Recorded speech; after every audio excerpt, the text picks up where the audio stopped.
Hello friends, कैसे आप सब लोग and thanks for watching my channel. So इस वीडियो में हम डिस्कस करेंगे इंडियन रेलवे फाइनेंस कॉर्प के बारे में।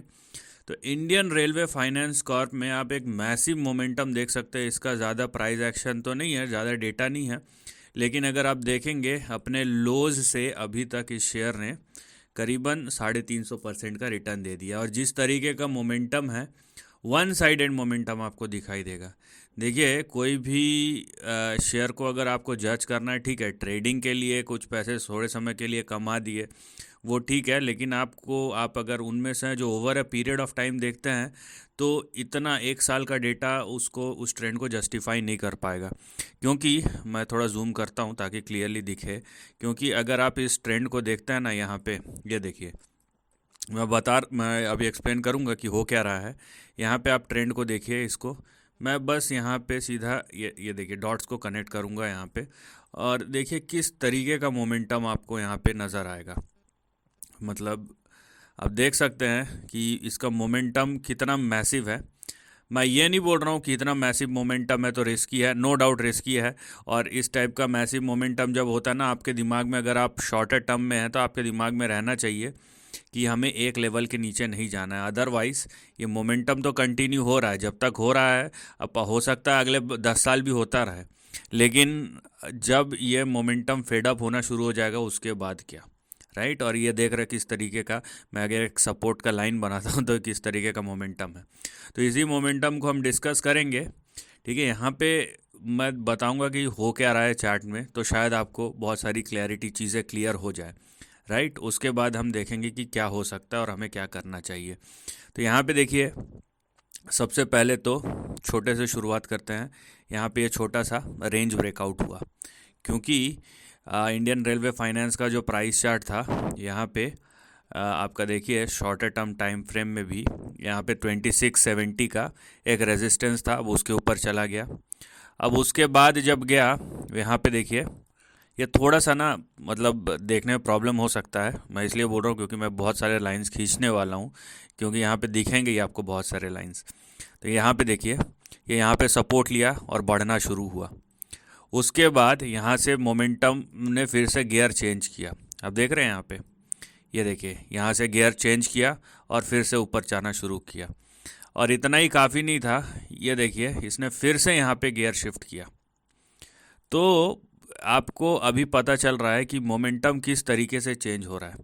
ये तो अच्छी बात है, जब इस तरीके का मोमेंटम हो सबको मज़ा आता है कि क्योंकि अगर आप देखेंगे तो ये देखिए पिछले 2 महीने में ये करीबन 200% का रिटर्न दिया है, तो सबको मज़ा आता है। लेकिन मोमेंटम के साथ कॉशन भी रहता है, ठीक है। उसके बाद इसको देखिए, यहाँ पे मैं कोशिश कर रहा हूँ कि जितने ट्रेंड से या प्राइस चार्ट से जो भी डेटा या जो भी जितना भी इंफॉर्मेशन मिले, यहाँ पे देखिए अगर मैं ये डॉट्स को कनेक्ट करता हूँ तो मुझे दिखता है ये यहाँ पे एक रेजिस्टेंस क्रॉस हुआ।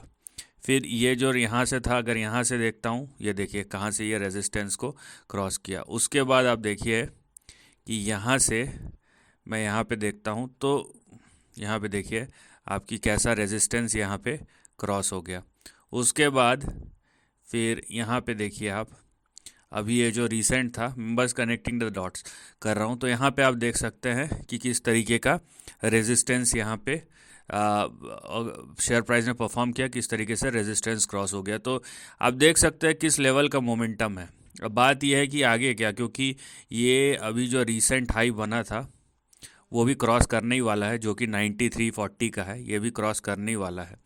और अभी तक मोमेंटम रुका नहीं है, ये भी बात फैक्ट है। तो अगर हम इसी मोमेंटम को भी मैं अगर थोड़ा एक्सटेंड करूं यहाँ पे, तो मुझे ऐसा कुछ दिखाई देगा, राइट।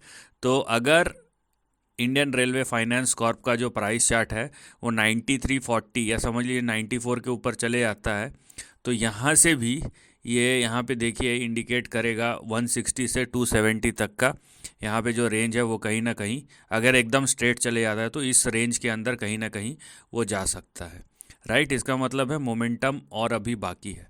लेकिन प्रॉब्लम क्या है, प्रॉब्लम ये है कि जब इस तरीके का मोमेंटम होता है ना, तो आपको अलर्ट भी हो जाना चाहिए, क्योंकि जाहिर सी बात है जब इतना तेज़ मोमेंटम हो तो ये हो सकता है कंटिन्यू, अभी जिस तरीके का ट्रेंड है हो सकता है कि ट्रेंड जो है कंटिन्यू हो भी। किस तरीके से, ये पहला मूव, ये दूसरा मूव, यहाँ पे ये तीसरा मूव, फिर चौथा, फिर ऐसा मूव हो, राइट, फिर ऐसा इस तरीके का मूव हो, ये भी हो सकता है, ये भी पॉसिबिलिटी है। लेकिन आपको जो ध्यान रखना है कि अगर आप इस हाईलाइटेड सेक्शन को थोड़े से गौर से देखें, ऑब्जर्व करके, तो यहाँ पे अभी एक रेंज डेवलप होना शुरू हो गया है, राइट। यहाँ पे देखिए आप, इसको एक रेंज डेवलप होना शुरू हो गया है। तो कोशिश कीजिएगा कि आप इस रेंज के बाहर अगर प्राइस जाता है, मतलब ये जो लाइन है ना, ये जो लाइन है, इसके उस साइड में प्राइस चले जाता है, तो यहाँ पे वो एक इंडिकेशन होगा कि ट्रेंड अभी चेंज हो रहा है। क्योंकि अभी बहुत ज़्यादा मोमेंटम है और मोमेंटम के बीच में निकलना कोई समझदारी वाली बात नहीं है। लेकिन ये भी ध्यान रखना पड़ेगा कि हम रिस्क के बियॉन्ड तो नहीं जा रहे हैं। और देखिए, ये उनके लिए मैटर नहीं करेगा, अगर सही में कोई अगला 10-15 साल का लिए सोच के बैठा, उनके लिए मैटर नहीं करेगा। लेकिन हमने देखा है, क्योंकि ये सरकारी कंपनी है, राइट, यहाँ पे लिखा ही हुआ है इंडियन रेलवे फाइनेंस, IRFC। तो हमें पता है कि लॉन्गर टर्म में ये शेयर कैसे ये इस तरीके से जाते हैं, उसके बाद जब समय ख़राब रहता है ना, तो इस तरीके से नीचे भी आ जाते हैं। तो अगर ये 5 साल बाद, जिस तरीके का मार्केट तो हमेशा घूमता है, 5 साल बाद अगर ये फिर से 17-18 के लेवल में दिखे, तो भी कोई मतलब उसमें प्रॉब्लम वाली बात नहीं है। लेकिन वो होगा या नहीं होगा बात की बात है, लेकिन हिस्टोरिकली वो एविडेंस है हमारे पास। तो नो डाउट, जो यहाँ पे देखना है और समझना है कि मोमेंटम बहुत मैसिव है, लेकिन सेंस प्रिवेल करना चाहिए। और अगर आप ट्रेंड को देख रहे हैं, ट्रेंड को फॉलो कर रहे हैं, और आपको अगर यहाँ पे ट्रेंड दिखाई दे रहा है, तो उस ट्रेंड के बाहर मत जाइए। अपसाइड तो ठीक है, लेकिन डाउन साइड में प्रॉब्लम हो सकता है। So this is the end of the video. Thanks for watching.